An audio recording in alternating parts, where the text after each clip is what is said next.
kita mengimankan ihsan ini? Mungkin bisa dilihat di dalam hadis fastaqomu ada itu. Kalau di dalam Al-Qur'an napa hujanan iki? Nggih. Nah, nyene dikongkon ngumpul. Ada batu, Pak ya. Batu itu atos, keras. Terus di atas batu itu ada air yang menetes. Secara akal, mohon maaf, sulit air menetes ini akan membolongi, melobangi batu yang amat keras. Lah ngaten nggih? Hati kita keras, Pak. Karena hubud dunya hati kita. Susah untuk bisa mencapai tingkatan makrifat. Oke, logis. Tapi jikalau air yang menetes itu tidak berhenti, terus menerus, maka aku yakin batu sekeras apapun akan menjadi lubang. Ya, coba nanti dipraktekkan di rumah sebagai tamsil atau contoh atau sebagai angan-angan kita, tafakur kita pada Allah. Sama. Bagaimana ihsan kita betul-betul hakul yakin. Tidak hanya nurul yakin, hakul yakin. Jalan satu-satunya adalah dzikron katsiron. Bahkan dalam surat Al-Insan Allah jawab, wadhkur isma rabbika bukrata wa asila wa minal laili fasjud lahu fasabbihu lailan tawilan. Pagi sampai sore Muhammad, bahkan malam yang panjang, tetaplah kau itu menyebut nama Allah. Artinya cara hati jenengan diperintahkan untuk selalu ingat pada Allah. Betul memang ayat ini mukhotobnya terhadap Ka Muhammad, tapi aslinya juga terhadap kita sebagai umat. Sebab wahyu per wahyu itu memang diturunkan terhadap Kanjeng Nabi, tapi untuk kita. Ada Pak, sebab orang yang beriman itulah untuk Kanjeng Nabi aja. Mohon maaf, malam ini saya klarifikasi, walaupun mukhottobnya itu kembali kepada mufrad terhadap Kanjeng Nabi Muhammad, itu aslinya juga terhadap kita. Beliau mekengkeng itu karena memakai mufrad, mukhottobnya itu. Akhirnya dia bersikukuh, oh itu untuk Kanjeng Nabi aja. Kita kan umat banyak. Ya kalau itu ayatnya baru untuk kita. Mohon maaf Pak, estu mohon maaf. Kita dididik di pondok pesantren itu ada ilmu nahwu, ilmu sorof, ya tah? Ada ilmu fikih, ilmu hadis, ilmu Quran, balaghah mantek. Tolong di masa jenengan ini, tasik wonten masa lo ya, belajarlah anak-anak kita yang masih di ibtidak, sanawi, aliyah, tolong raihlah ilmu itu. Nanti sebagai muqabbalah ketika saat jenengan musawirin, artinya masuk di dalam pengajaran dinut tauhid, nanti akan paham dan lengkap pemahaman jenengan. Makanya kita yang punya anak, mohon maaf, jangan pernah dalam hati kita biayanya berapa yo, terus habis berapa yo mondok, jangan. Estu. Apalagi di zaman yang seperti ini Pak, zaman yang serba nyun sewu, anak laki-laki SMP SMA, nyun sewu loh ya. Ada anak SMP SMA hamil, ya toh? Karena memang lingkungan. Kita sebagai orang tua, mohon maaf, tidak sepenuhnya 24 jam mengawasi, mendidik anak karena kita repot mencari nafkah. Gitu? Jalan satu-satunya untuk menyelamatkan masa depan anak kita, masukkan pondok pesantren. Pun, niki solusinya pun. Percaya dan tidak percaya, inilah sebagai jawaban yang akan mencetak penerus Kanjeng Nabi Muhammad Sallallahu Alaihi Wasallam. Banyak Pak sekarang itu belajar ilmu ning YouTube. Ngapunten loh ya. Tapi mohon maaf kalau tidak kita masuk dunia pesantren. Kita itu bisanya ngomong tapi gak bisa baca kitab. Nggih. Kuncinya jadi ulama iku kudu bisa baca kitab kuning utawa kitab gundul.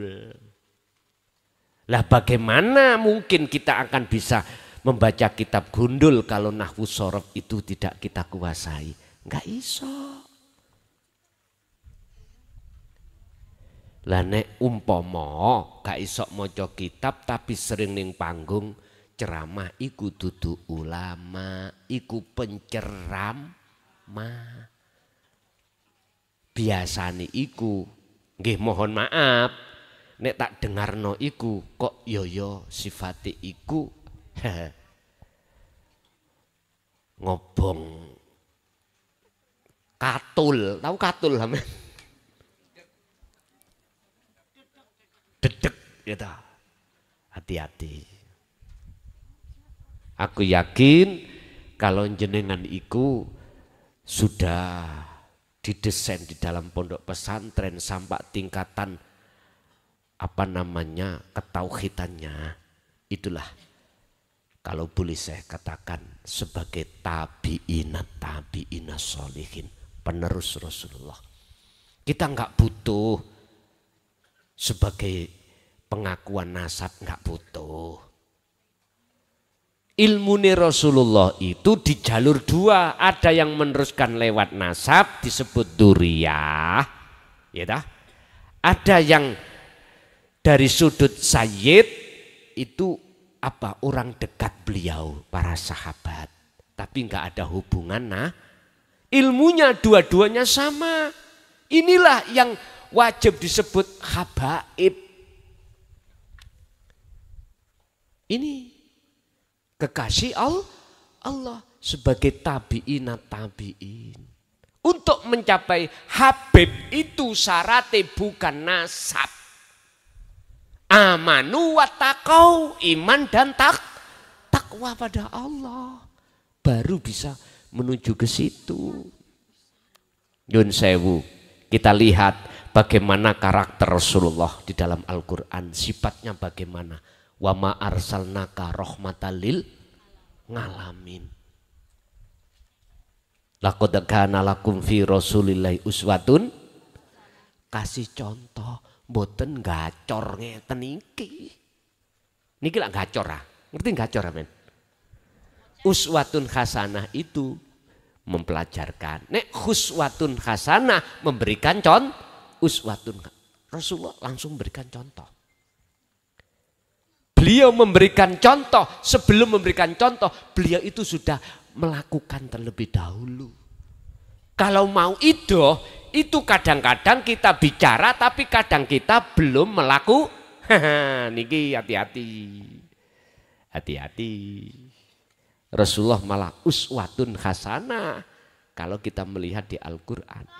Di samping dia menjadi rahmat, segenap makhluk, segenap alam. Artinya menjadikan kedamaian, Pak. Al-Amin bisa disebut sebagai yang dipercaya. Sifatnya kan ada 4. Sidik, fatonah, tablek, amanah.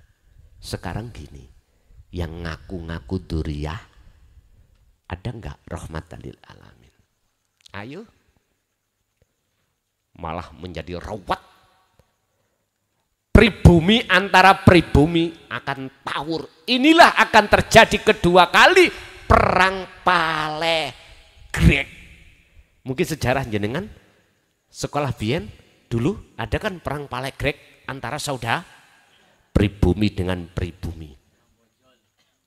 Pribumi yang menganut kiai-kiai desa, pribumi yang menganut yang terus habaib. Nanti dilihat apakah terjadi dan kapan ini terjadi. Kemarin sudah mendeklarasikan akan di nyun sewu ya, terapi tegangan. Hati-hati. Hati-hati. Mohon maaf, kita mengantisipasi ke sana. Bagaimana pribumi tidak bisa diadu domba. Tak buka surat Az-Zumar ayat 40, tak luruskan.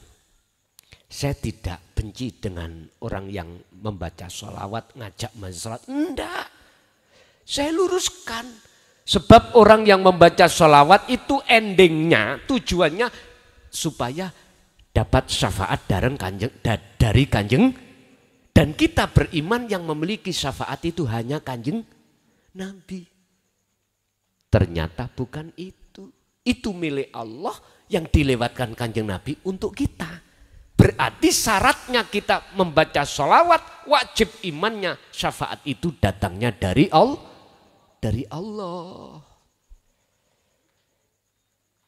Bapak Ibu, kembali kepada pertanyaan pertama tadi. Untuk mengimankan ihsan, jenengan fastaqomu, teruskan oleh berzikir. Zikir yang mengingat Allah. Sebab Allah sudah menyatakan ala bidzikrillahi tatmainnul qulub. Ingatlah, hanya mengingat kepada Allah, jiwamu akan damai. Ini. Yang kedua, bagaimana kita itu di dalam zikir itu bertahap, sampai di mana tahapannya sirul asrar. Pun, saya melihat di sini, mungkin bisa dibuka di dalam kitab Hikam. Di dalam sirul asrar, ya, yang muncul dari la ilaha illa anta. Sirul asrar itu apa? Sir itu rahasia, asrar beberapa rahasia. Ini nanti jawabannya ada di surat surat An-Nur ayat 35. Nurun ala nurin yahdillahu linurihi mayyasha. Ini menyangkut masalah nur makrifat, bukan nurullah, tapi nur makrifat. Yang nur makrifat itu dari Nur Muhammad. Pun ngeten. Di dalam dzikir sirul asrar itu, yaitu dzikir yang tidak mengucap bila suwarin wa kalamin wa lafdin wa ismin. Wis gak nyebut nama, ya tidak berucap. Tapi pertama adalah su'aul basyirah.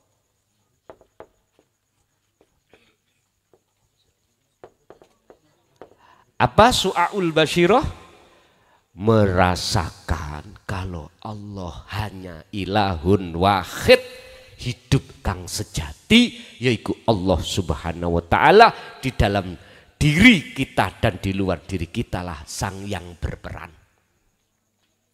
Segala hal apapun yang muncul dan timbul itu sumbernya dari Allah subhanahu. Allahu khalaqakum wa ma ta'malun. Allah yang menciptakan seluruh makhluk. Wama lan opo tak maluna kang doa gawe sira kabeh iku sangka Gusti Allah, bukan dari kita sendiri. Artinya kita harus mengasah terus dzikir su'aul basyirah, rasa tadi. Rasa dalam hati. Rasa itu apa? Iman.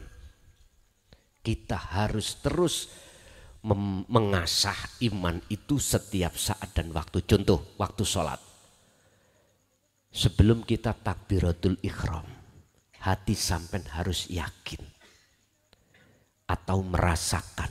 Bisanya Anda takbir itu karena ada yang mentakbirkan. Tidak bisa takbir sendiri. Inilah kata Nabi Musa di dalam surat Al-Baqarah ayat 54. Innakum dolamtum anfusakum bittikhatikumul ijlah. hei kaumku, sesungguhnya kau telah dolim pada Allah. Bentuk dolim pada dirimu sendiri, rupanya apa? Bittikhadikumul ijlah, menjadikan anak sapi sebagai sesembah.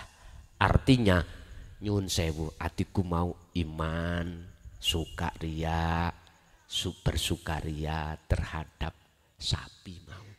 Artinya gambar sapi ada di dalam hati.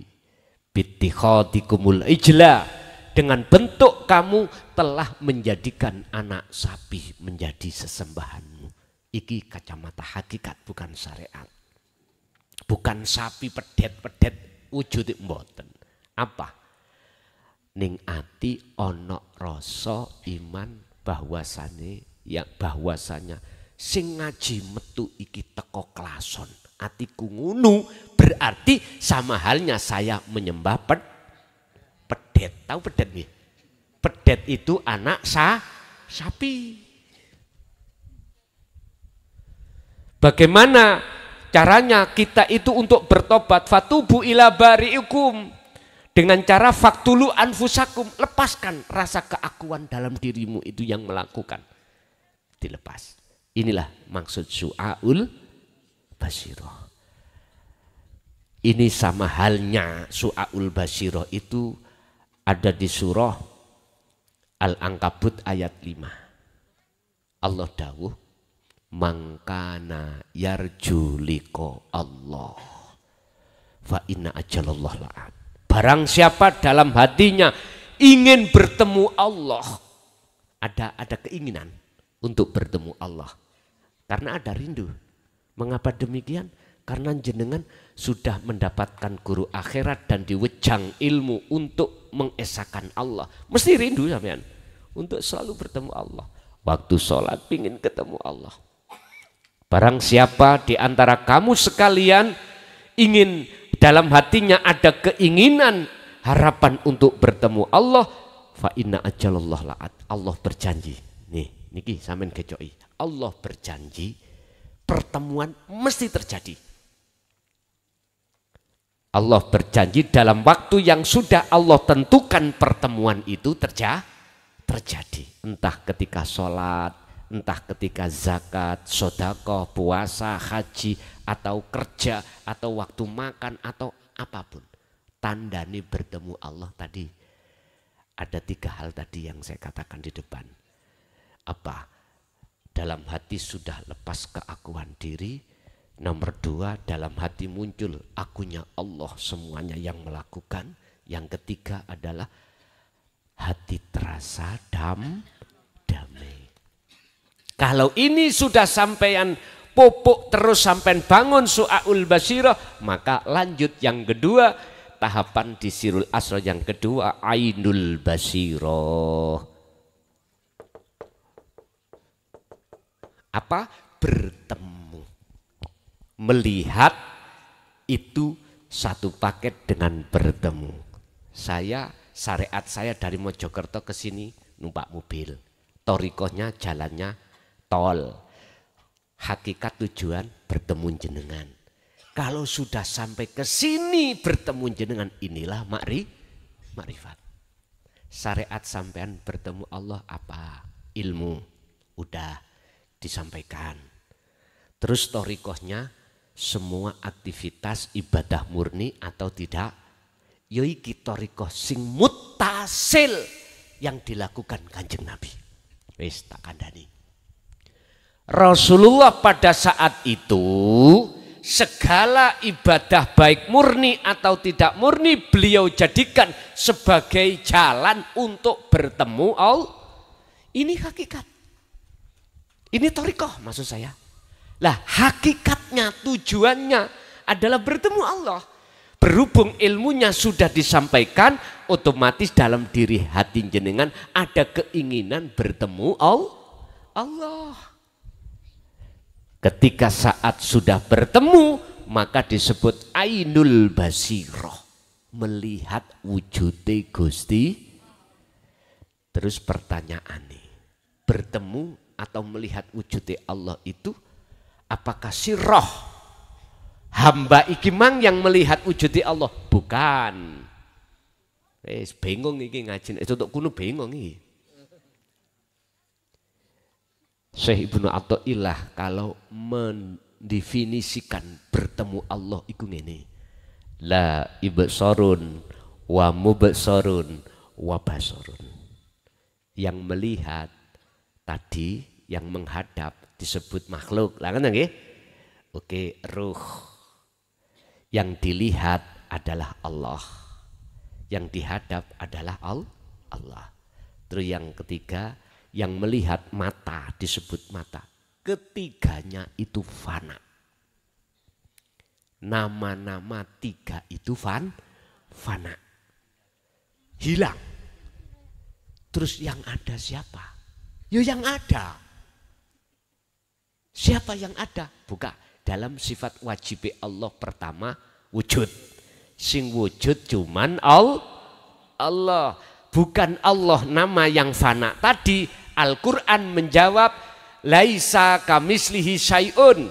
Sesuatu yang tidak bisa kau sebut, sesuatu yang tidak bisa kau serupakan dengan yang lain. Makanya tadi saya katakan, Pak Bu, ini loh.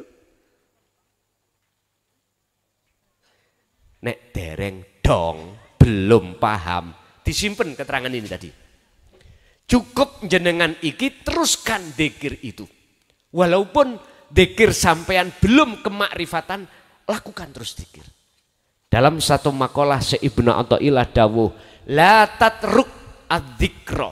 Tolong dzikir itu jangan tinggalkan. Walaupun li adami hudurika ma'allahi ta'ala bihi, walaupun dzikirmu belum bisa khudur ainul basyirah ketemu Allah, dzikir su'aul basyirah itu tetap harus jenengan lakukan. Dzikir rasa itu. Don iki gampangane air yang netes walaupun air walaupun belum bolong namanya batu yang keras, jangan pernah berhenti olehnya netesnya air. Terus neteso. Terus. Nanti pada waktu yang telah ditentukan bolongnya atau lobangnya itu mesti terjadi. Urusan bolong itu urusan Allah. Sing penting jenengan iki ra tinggal tidak meninggalkan dzikir. Dzikir ada jahri Pak, diucap di lisan Allah. Dzikir sirri Pak, hanya diucapkan di hati Allah. Yang kedua sirul asor Pak, dzikir yang sudah tidak ngucap itu yang kita bahas itu. Nanti kalau sudah ainul basyiroh itu sudah terjadi, laksana ngene. Yun sewu. Niki napa niki? Penghapus nggih. Umpama penghapus kula tutupi, wujude nyata mboten? Mboten. Sampeyan tak kasih tahu, Bapak Ibu, subhanalladzi asra bi 'abdihi lailan, zat yang maha suci hidup yang memperjalankan jenengan itu ada di dalam dan di luar jenengan. Wujudnya Allah itu. Sampai beriman. Sama dengan Bu, di dalam kubeluk itu ada penghapus. Jenengan sudah iman. Oh iya. Oke. Sampai jangan berhenti di sini. Jenengan harus fal ya'mal amalan sholihan. Harus ada tindakan bagaimana caranya kabar yang saya terima dan saya yakin itu menjadi hakul yakin. Tadi nurul yakin. Nur, cahaya, yakin, keyakinan. Sampai sudah ada keimanan. Aku percaya semua itu Allah. Tapi aku belum ketemu Allah. Belum nyoto Allah bagi saya. Karena sebab ada tutup. Bukan Allah itu bisa ditutupi loh Pak ya. Yang ditutupi kita yang tertutup.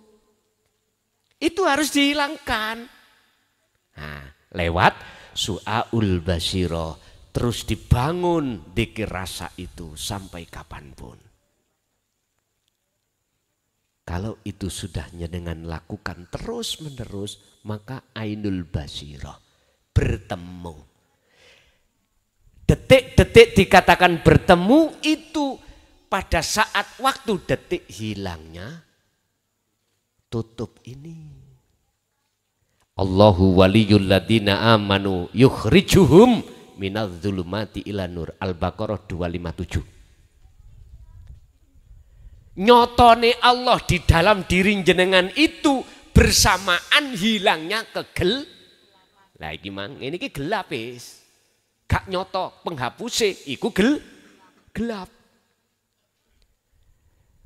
Tatkala cahaya makrifat itu dinyalakan dalam hati jenengan, maka saat itu juga kegelapan terhadap Allah akan dihilangkan.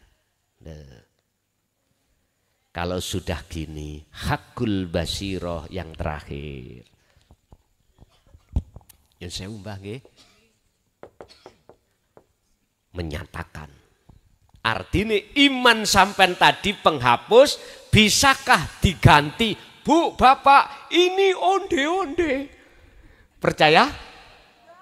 Tidak percaya. Artinya sampai sudah hakul yakin menyatakan dalam diri jenengan iki keakuan diri hamba itu sudah enggak ada. Tinggal innani anallah la ilaha illa ana fa'budni wa aqimis shalah lidzikri. Toha ayat 14. Sesungguhnya aku itu adalah Allah. Hidup dalam diri jenengan itu loh dawuh, bukan Anda. Kita itu sudah enggak ada, lihat. Mengatakan yo aku iki Allah, ora ono pangeran sing wajib kok sembah kejaba yo aku. Fa'budni, sembahlah aku. Wa aqimis shalah, dan tegakkan salat. Lidzikri, semata-mata untuk mengingat aku, lo aku. La ilaha illallah sudah lewat, la ilaha illallah sudah lewat, anta sudah lewat, ana tinggal aku. Inilah makrifat akhiri fana'ud dzikri. Fana'ud dzikri berarti sudah kefanaan, ingat iku jenengan wis tidak. Jadi wis gak ngaku-ngaku kalau aku sing eling. Kalau aku yang dzikir, aku yang membaca sholawat, aku yang sholat, aku yang zakat, aku yang puasa, aku yang haji, sudah lepas semuanya. Aku makhluk sudah ganti semuanya, akunya ilahun wahid. Itulah yang berperan hanyalah Allah. Inilah tahapan-tahapan dzikir yang terjadi pada diri seorang kekasih Allah. Wis jenengan nek ingin jadi kekasih Allah, monggo sampean lakukan seperti ini. Yang ketiga pertanyaannya lupa. Apa tadi yang ketiga? Wanijen ngapunten. Mempertajam pertanyaan Bapak tadi itu tentang ketika ada mubaleh atau penceramah itu melakukan dakwaan. Oh, ngeten. Nggih. Syafate, nggih. Pun niki saya akan memakai kacamata dua, ada min dan kacamata plus. Kacamata syariat dan kacamata hakikat. Kalau kacamata syariat itu masih memandang makhluk. Jadi kalimat itu bernuansa syariat. Tapi hati sampean maksudnya Kanjeng Nabi Muhammad itu hidup yang menguasai beliau. Sangat dipahami ya? Sama dengan gini Pak. Secara logika, kalau saya tidak meminum air ini, rasa haus tidak hilang. Lesan syariat saya berkata, hilangnya rasa rasa haus itu sebab saya minum air syariat. Tapi maksudnya air dalam hatiku adalah wujudi Allah. Innallaha bikulli syai'im muhit. Sesungguhnya Allah itu meliputi atas segala hal sesuatu. Lah, ini akan bisa tembus ke wujudnya Allah di dalam setiap makhluk itu manakala kita sudah melakukan tahapan dzikir ini. Secara syariat kacamata enggak apa-apa. Tapi ini akan bermasalah manakala hati kita itu juga mengimani dari makhluk. Sakit dipaham nggih? Dan ini tidak akan bahaya membaca sholawat atau syafaat mengharap dari Kanjeng Nabi apabila itu hanya di lisan, tapi hati panjenengan maksudnya Muhammad itu Allahnya yang menguasai Muhammad. Makanya syahadat kedua, wa asyhadu anna Muhammadar Rasul, dan sesungguhnya Muhammad itu utusan Allah. Muhammad jenengan makhluk. Rasulullah bisanya berdiri rukuk sujud atas dasar perintah Gusti. Berarti jenengan bisanya berdiri karena didirikan, bisa rukuk dirukukkan, bisa ngaji dingajikan. Itulah status maksud Rasulullah utusane Allah. Sampai nek diutus makan ya ora iso makan sendiri, ngaji ya gak iso, gak bisa ngaji sendiri. Ikulah hakikatnya. Nyun sewu, ad-dunya mataul ghurur. Bagi siapa? Dunia itu sifatnya adalah menipu. Bagi siapa? Dan bagi siapa dunia itu tidak menipu? Nyun sewu. Urusan dohir, urusan dunia ini bagi kita yang belum ilahun wahid, belum bertuhan ke esa, maka akan bahaya. Justru akan menutupi penghalang hati kita pada Allah. Tapi bagi panjenengan, kalau sudah ilahun wahid, hati jenengan sudah memegang sirul asrar dengan tahapan dzikir mulai syu'aul basyirah sampai hakul basyirah. Sugiyo koyo opo, kayao koyo opo, fisik jenengan urusan dunia, urusan istri, suami, anak, harta benda, dan semua itu tidak akan membahayakan jenengan. Justru semua itu akan menjadi kendaraan jenengan untuk berwasilah bertemu dateng Gusti Allah. Tergantung. Yaitu tadi. Jenengan syariat tok opo sak hakikate. Kalau syariat tok ya bahaya, kalau sak hakikati sekalian hakikati enggak akan bahaya. Sebab dalam salah satu ayat Allah katakan wabtaghi fima ataqallah darul akhirah. Tolong urusan ruhaniah, negeri akhirat, raihlah. Satu sisi bagianmu di dunia jangan kau tinggalkan. Bagian dunia berarti syariat, bagian akhirat berarti hakikat. Ini dikatakan juga pada diri Rasul dalam surat Al-Isra ayat 1 yang mengkisahkan sejarah Isra dan Mi'raj. Isra dan Mi'raj. Isra perjalanan dari Masjidil Haram ke Masjidil Aqsa. Iki adalah syariat. Dari masjid ke itulah perjalanan jenengan di syariat. Tetapi jangan berhenti, harus Mi'raj. Perjalanan Rasulullah dari Masjidil Aqsa ke Sidratul, lepas landas coro pesawat tinggalkan dunia, hati sampai tinggal no kesenangan dunia, walaupun secara jasmani campur dengan urusan dunia, biar enggak terpengaruh ruhaniah, langsung naik menuju Sidratul Muntaha. Inilah suluk menuju wusul. Maka biar tidak menjadi dunia ini pengaruh penghalang kita pada Allah, sistemnya jadilah kau seperti ikan yang hidup di laut. Walaupun airnya terasa asin, ikan itu tidak terasa asin. Artinya dagingnya ikan laut tidak bisa dipengaruhi oleh asinnya air lah. Nggak ada. Ikan laut itu asin. Nggak ada. Sampai mancing, sampai goreng gak terasa tawar, tidak asin. Aneh, dia tiap saat dan waktu campur dengan air asin tidak terasa. Apa sebabnya? Karena dia hidup. Ikan tahu, ikan tempe, nyun sewu ya, ikan mati ya. Sampai uyai dulu, sampai goreng asin enggak? Asin. Aneh bin ajaib nih. Karena apa? Ikan tempe tahu iku ikan mati. Artinya hati kita manakala kegolong hati yang mati, maka pasti terpengaruh dengan kesenangan dunia. Kalau hati kita tergolong hati yang hidup, gak akan, Pak. Masih jabatan sampai presiden, gak mungkin dolim pada rakyat, gak mungkin korupsi, karena dia sibuk hatinya berzikir dateng Gusti. Nggih niki rahmatan lil alamin.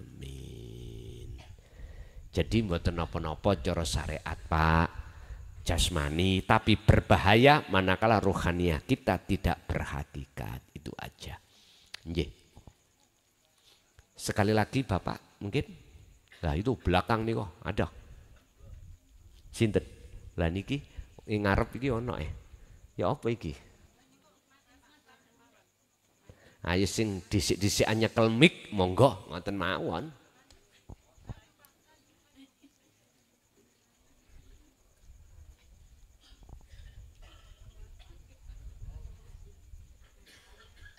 Monggo. Assalamualaikum warahmatullahi wabarakatuh. Waalaikumsalam warahmatullahi wabarakatuh. Nggih, mengki tak tambahi, Pak. Tenang ae. Bonus, nggih. Ngapunten Pak Yai. Nggih, jenengan berdiri biar bisa disoting. Badhe tanglet niki. Wau kan Pak Yai ngendikan mun nyampaikan bahwasane sekabeh tingkah laku utawa perbuatan kita itu saking Gusti Allah, saking kersane Gusti Allah. Lah berarti misal kita berbuat keburukan atau kejelekan, entah itu nyolong terus mendem terus nopo mawon sing tersesat niku termasuknya kan saking Gusti Allah. Niku pripun Mbak Yai? Nggih. Niku mawon pun. Nggih. Nggih. Inilah kiai sak donya gak iso jawab. Kecuali sing jawab Allah baru bisa. Artinya apa? Di dalam Al-Quran hujahnya ada. Jikalau baik datangnya dari Allah, jikalau jelek dari nafsumu sendiri. Ini dipandang syariat benar supaya kita biar tidak condong ke pekerjaan maksiat. Sekalipun yang menguasai di situ Allah. Yes. Kalau kita itu memandang dari syariat, bingung Pak. Kiai syariat nggak berani mengatakan iku songko Gusti Allah. Mesti mengatakan nafsu karena memang beliau punya dasar hujah Al-Quran.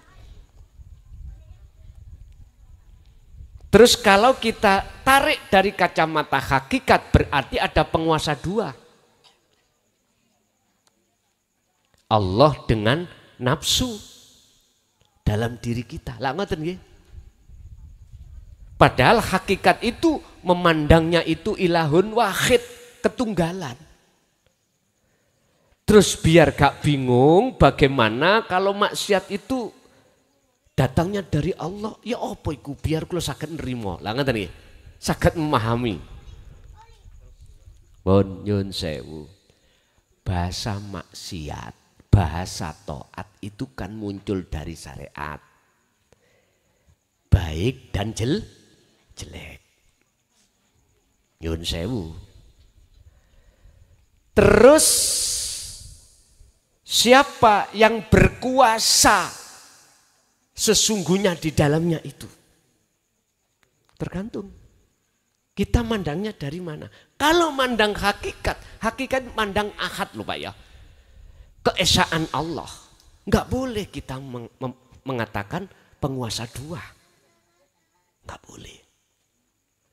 Walillahil masyriq wal maghrib. Walillahilan iku tetep kedue Allah. Apa al masyriku utawi sing nguasai jagat etan wal maghrib lan jagat kulon. Itu hanyalah Allah. Sampai akan paham dan kita tidak akan protes dan tidak menuduh ada penguasa dua manakala kita sudah sampai di hakul basiroh. Kalau belum masih bingung Pak kita. S2 masih bingung. Ingat, di dalam tubuh kita ada segumpal daging. Tatkala itu bagus, maka baguslah semuanya. Jikalau itu fasad, rusak, maka rusaklah semua. Apakah itu? Hadis Rasulullah sahih, itulah hati. Terus dinukil oleh Imam Ghazali di dalam kitab Ihya Ulumuddin juz 2, insya Allah kalau enggak salah. Bukan hati maksudnya seperti hati ayam, bukan. Al-qalbu ay ar-ruh, maksudnya ruh. Jikalau ruh kita itu beriman ada 2, bahkan ada 3, ada 4, maka rusaklah ruh itu. Setelah itu maka rusaklah seluruh perbuatan jasmani kita Pak. Rusak di mata Allah, bukan di mata manusia. Akhirnya jasad kita ini gampang maksiat. Karena kita tidak merasa Allah dekat atau Allah selalu melihat kita. Nyuwun sewu. Tombok togel niku dosa napa mboten miturut syariat? Larangan apa perintah? Nyuwun sewu Pak, saya tidak ngomong inisial loh ya. Saya pernah tahun 2001-2002 diparani kiai Pak. Ulama minta nomor. Mohon maaf ya, saya katakan ulama karena pandangan umum dia tukang ngaji.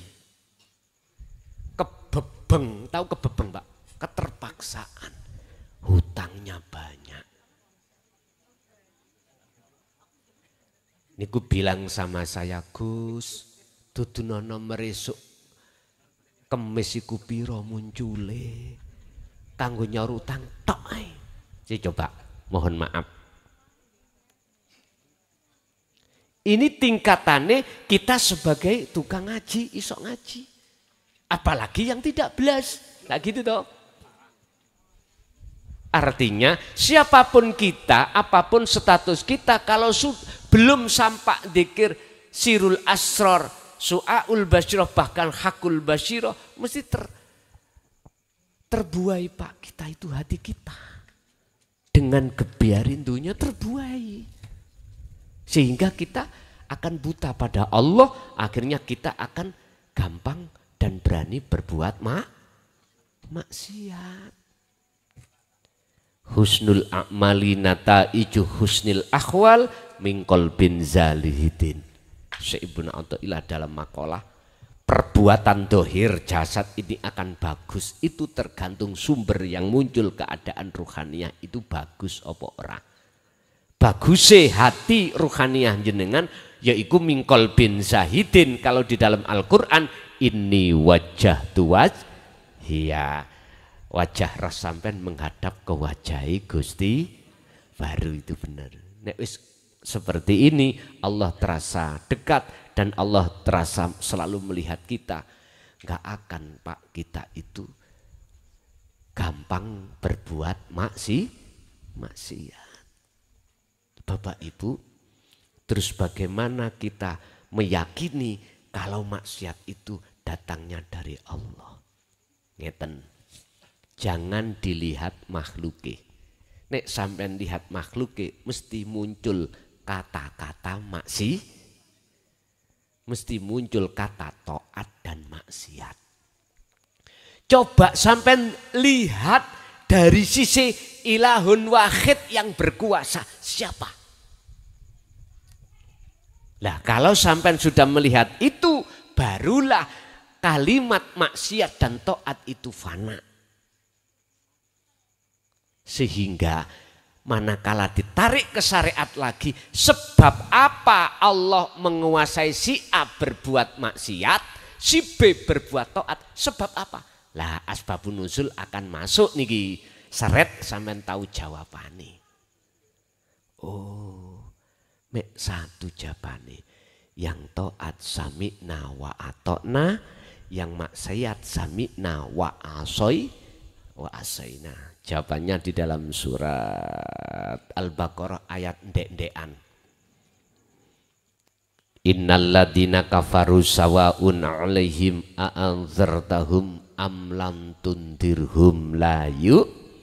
Mereka yang maksiat itu karena dituturi atau tidak, dinasehati atau tidak, tetap hatinya la yu'minun, tidak percaya.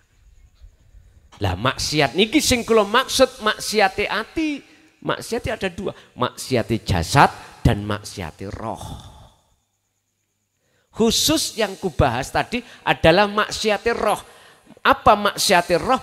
Musyrik, menyentuhkan Allah dengan yang lain. Nek maksiate jasad iki ditoton ning hukum syariat. Wis ngerti iku bojone wong.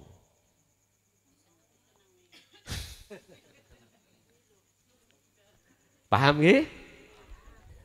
Jadi kita akan mengatakan tidak maksiat, tidak taat manakala melihat Allahnya.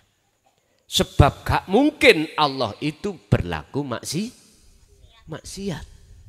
Kalau kita sudah duduk di akad, selain akad kan gak ada. Kan gak ada Pak. Yang ada kan cuman Allah.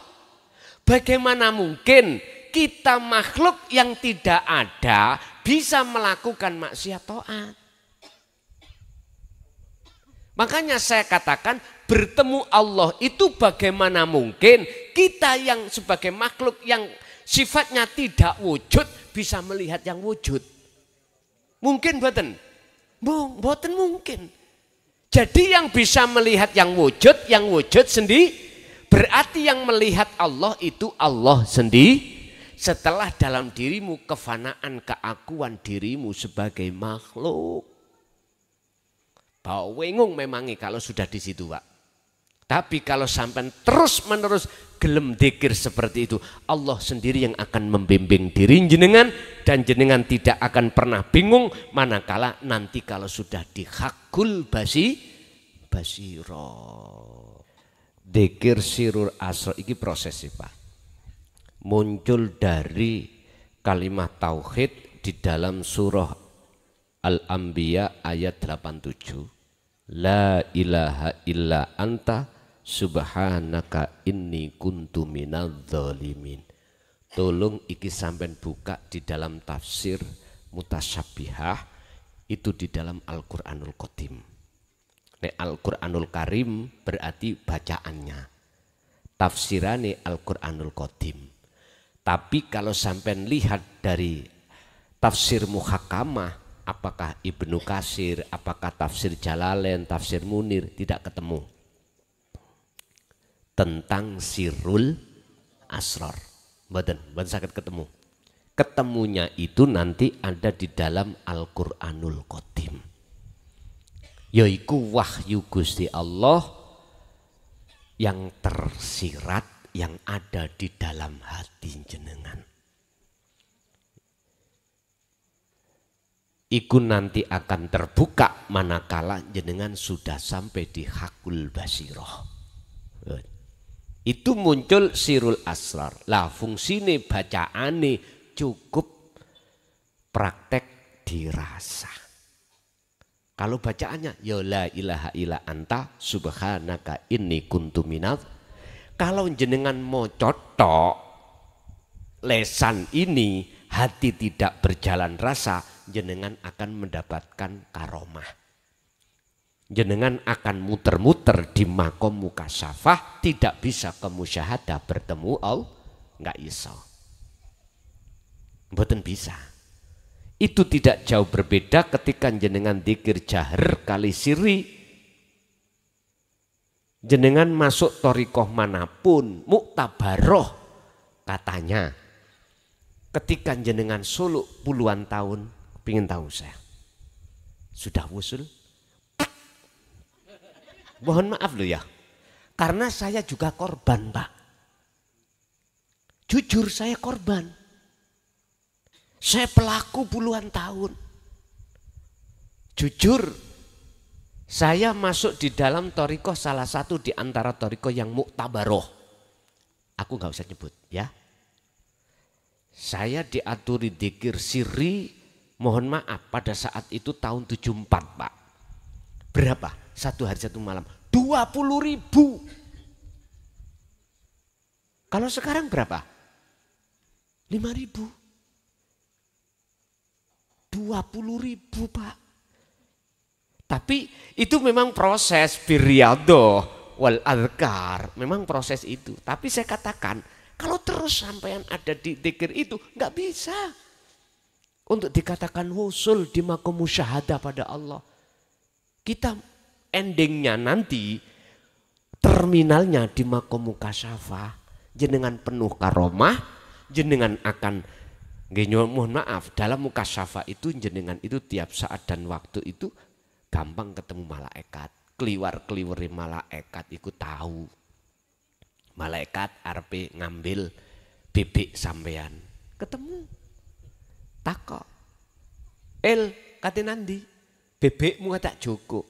Kapan Iki cara muhadasah ya, omongan pribadi. Cara ruhaniyah. Ya sok minggu jam 10 siang. Loh, akhirnya ngomong kita pada bebek. Bojone paman, ngeten. Atau paman bojone bebek. Bebek aja dijukuk Gusti Allah minggu jam 10. Eblas saya. Tahu eblas? Ngomong apa sih kamu? Padahal bebek masih seger-segere, gitu. Masih sehat. Gak mungkin. Loh, kejadian sungguh minggu jam 10 itu dia dipanggil oleh Allah, tidur gak bangun. Loh, itu babakan ilmu kasyaf, ilmu karomah, itu bukan ciri wali, bukan ciri kekasih Allah. Ada tamu datang seret, mau curhat dan minta tolong. Karomah ngomong, karomah yang dibawa itu ilmu karomahnya itu ngomong nang ngene. Hati jenengan, orang yang datang tamu itu habis tengkar kemarin. Mau pisahan, sing laki nempeleng, sing perempuan nyelatu. Begitu masuk, assalamualaikum, waalaikumsalam, duduk. Tamunya durung ngomong, langsung jenengan ngomong. Kalau jadi suami laki-laki, kalau nempeling tembok, jangan nempeling istri seorang wanita. Kaget mboten? Kaget. Loh, kok tahu?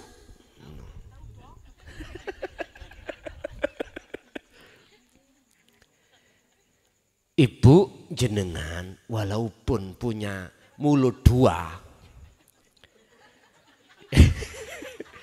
yo jangan mewir-mewir. Orang laki-laki jangan dicelatu-celatu.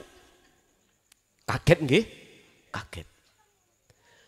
Umume umat manusia pada umumnya mesti nuduh jenengan iku wali. Buka ning Quran, ciri wali bagaimana? Ala inna auliya Allah la khaufun alaihim walahum cirine kekasih Allah itu hatinya gak gampang gelisah, gak gampang susah, khawatir, takut. Sebab apa? Hatinya itu wis yakin, sibuk kabeh sing ngatur Gusti pun. Aman toh? Mboten cirine sing koyo ndak. Makanya masyarakat harus tahu.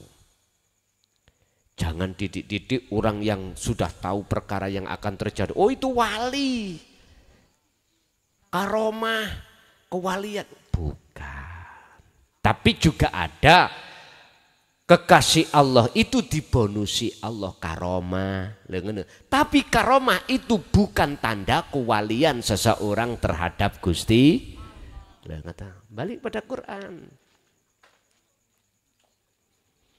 Jadi boten nenten lafate Pak, prakteke dirasa. Dan dirasa itulah yang akan membangun hati sampean yakfur bitaghut, bisa meninggalkan selain Allah, wa yu'min billah, maka bisa bertemu Allah. Yang kedua, lali fidyah. Bagaimana fidyah secara hakikatnya? Iku kan nyaur toh Pak, fidyah itu. Kadang syariat kita, orang tua kita sakit gak sholat 40 hari, akhirnya dibayar fidyah atau diganti sholat, disauri. Hakikatnya ya apa? Nyun sewu. Surat Al-A'raf ayat 172 dibuka.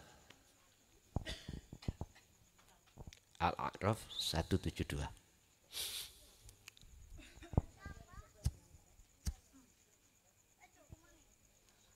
Wis tah pawenak nek ngaji ana kitabe niku nggih.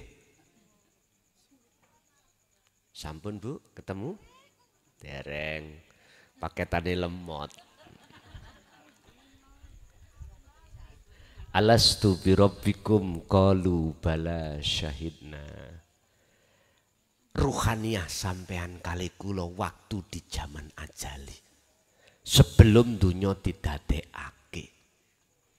Iku sudah punya teken janji pada Allah. Sholat iku wajib toh? Wajib.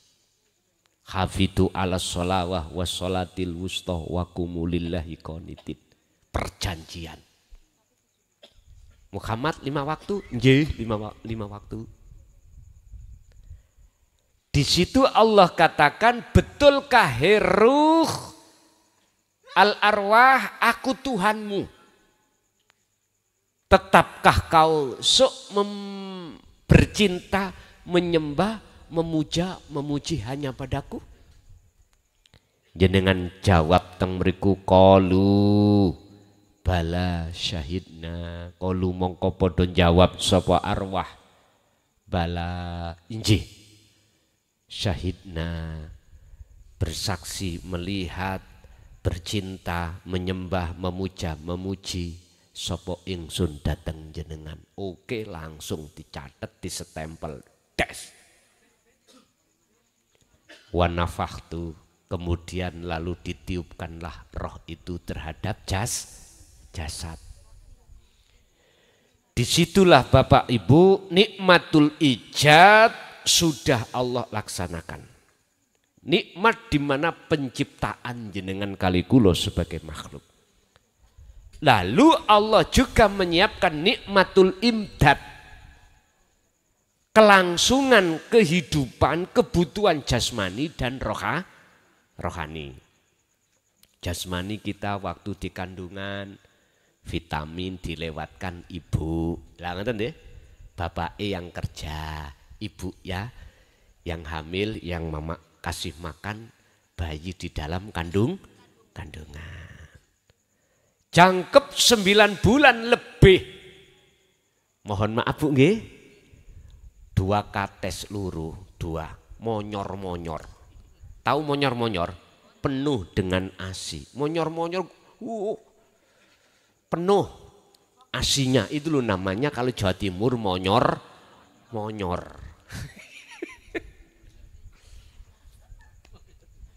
Entah kalau di sini apa namanya? Besar nih loh Pak Bu. Mengker.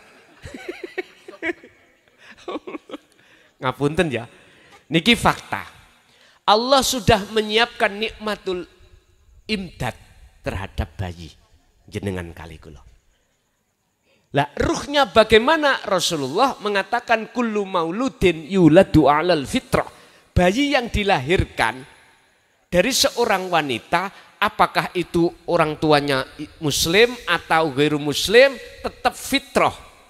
Artinya fitrah, ruhaniyah sampean kali kula ini masih mulus menyembah Allah.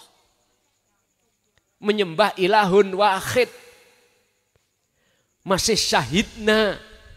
Makanya anak kecil, kata hadis, meninggal sebelum balik, itu adalah langsung surga. Ini sebagai celengane orang tuh celengan, tahu celengan ya? Nyun sewu, karena dia belum teringgapi dosa, belum teringgapi perbuatan yang melanggar hukum, karena bigori aklin belum balik. Anak kecil itu laksana Kanjeng Nabi Adam di surga. Tidak ikut kerja, pingin apapun itu keturutan. Pak, Bu, gule, datang gule. Si kecil gak ikut kerja, gule. Minta mainan, datang mainan. Nabi Adam gitu. Adam, dalem Gusti. Kui pingin urip terus ning negeri surga, injih. Apa sebabnya? Kepingin apa ae kula gak katik rekoso, soro-soro kerja, datang sendiri. Oh iya, tapi satu yang harus kau pegang perjanjian apa? Wala taqrabah hadhihi syajarah. Jangan kau dekati pohon itu. Karena pohon itu berbuah khuldi. Jikalau kau mendekat mesti kepingin, jikalau kau kepingin mesti ingin mendapatkan. Kalau sudah mendapatkan mesti kau makan. Siap ngoten. Syahidna, nggih Gusti. Jenengan nggih ngoten. Nggih Gusti, kula nyembah jenengan. Tapi ketika akil balik datang, laki atau perempuan, akil balik sing laki cari gendaan, cari pacar. Sing istri memeti, lah ngoten ya. Makanya jangan heran ada anak SMA, anak SMP hamil. Karena dia sudah balik. Artinya kita semua Pak, kalau sudah masuk dalam balik, akil balik, nafsu itu masuk, jeret, nyodorkan buah khuldi. Ketika Nabi Adam mendekat, enak be, kok anget. Terus wis kedemok, piye rasane? Lah ngoten nggih. Diteruskan. Akhirnya apa? Itu kan sebabnya kan kena daya tipu iblis. Sama jenengan daya tipu nafsu, yaitu kesenangan dunia. Itulah buah khuldi hakikatnya. Akhirnya diusirlah Nabi Adam dari surga ke dunia. Kita Pak, akhirnya kita nikah, kita punya anak, kita kerja sorok. Tadi enak-enak jadi anak kecil, lah lapo jadi anak kok jadi anak kecil terus, enak terus. Udah, ini proses kita.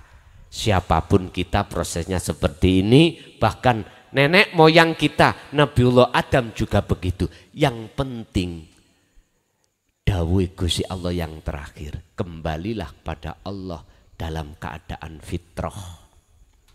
Adam dalam enakan ing donya sora Gusti pingin balik nang negeri asalmu, injih fatalaqqa Adamu mir rabbi kalimatin fataba alai. Ono syarat Adam napa? Trimon kalimat iki. Pundi yang dimaksud kalimat la ilaha illa anta subhanaka inni kuntu minadz. Baru kalau sudah diterima diamalkan bisa la ilaha illa ana. Nabi Adam menerima kalimat ajaran Kanjeng Nabi bagi kita di jalur dinu tauhid. Inilah maksudnya kalimat atau wahyu. Wis dilakukan baru bisa. Jadi kembali kita, sebelum kita kembali dalam kematian secara syariat, itulah sak bejo-bejone wong sing paling bejo, yaiku ya wong kuwi tatkalane ning donya dheweke sudah bertemu Gusti Allah. Jadi pertama fidyah tadi adalah sampai niku setelah meninggalkan perjanjian sampean. Berapa tahun? Kita sampean hitung dewi. Mulai akil balik iki lho. Terus bagaimana caranya kita menyaur dari fidyah yang kita tinggalkan. Sampai buka di dalam surat Ali Imran ayat 31 tadi. Wa yaghfir lakum dzunubakum, itu akan diampuni Allah manakala jenengan ini, kata Rasul, fattabi'uni, ikuti aku, ajar aku di dinu tauhid. Fal ya'mal amalan sholihan, lalu lakukan. Jadi kita jangan ngikuti syariat tok, Pak, tapi juga harus mengikuti hakikate yang pernah dilakukan oleh kanjeng Nabi. Umume umat Islam iku ngikuti nglakoni syariatnya saja, tapi hakikate rohania kita no, tidak. Inilah sebetulnya yang dikatakan meninggalkan kewajiban, meninggalkan perjanjian kita pada Allah. Udah, niku tok mau selesai. Oh ya, ya, aku 8 second gitu, Bun. Ini saya kaji setiap tahun, tepatnya di bulan Ramadan. Siapapun umat, dari manapun penjuru datangnya umat, Ramadan itu saya bahas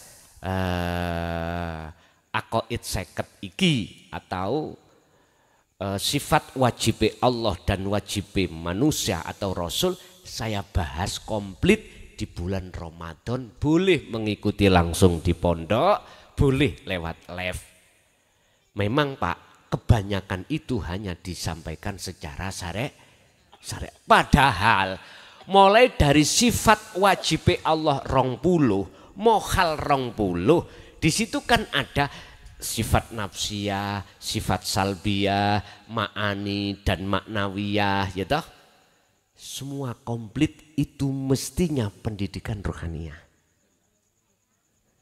Entah beliau-beliau tidak menyampaikan, itu saya juga tidak tahu alasannya. Yang jelas kalau sudah kita membahas wujud, itu pembahasan rohaniah, bukan jasmaniah. Walaupun di dalam sifat ma'ani 7 itu kudrat, iradat, ilmu, hayat, sama, basar, kalam, itu nang rohaniah. Makanya ini saya bahas hanya ada di bulan Ramadan setiap tahun. Kalau tahun depan itu saya masih diizini Allah untuk membahas, saya bahas. Jikalau saya belum digemkan, dipensiunkan, pasti akan kami bahas.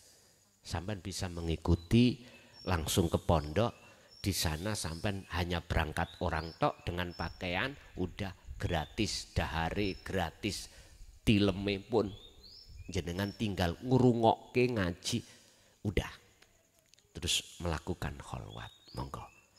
Terus bagaimana kita yang ngaji sudah di dalam sifat-sifat wajib Allah, terus belum dibahas tentang kerohaniahnya, ya jenengan harus bertanya kepada si ngeji, Pak. Tanyao, jenengan harus tanya. Dari kerohaniahnya itu keterangan wujud yang bagaimana, kidam bagaimana, mukhalafatu lil khawadisi, qiyamuhu binafsihi, sampak mutakaliman. Sifat mukhali Allah, sifat jaisi Allah, sifat wajib Rasul, mukhali Rasul, jaisi Rasul, akhirnya lengkap 50. Niku saya bahas setiap tahun itu cuman di bulan Ramadan. Inilah modal pertama sebagai dasar tauhid.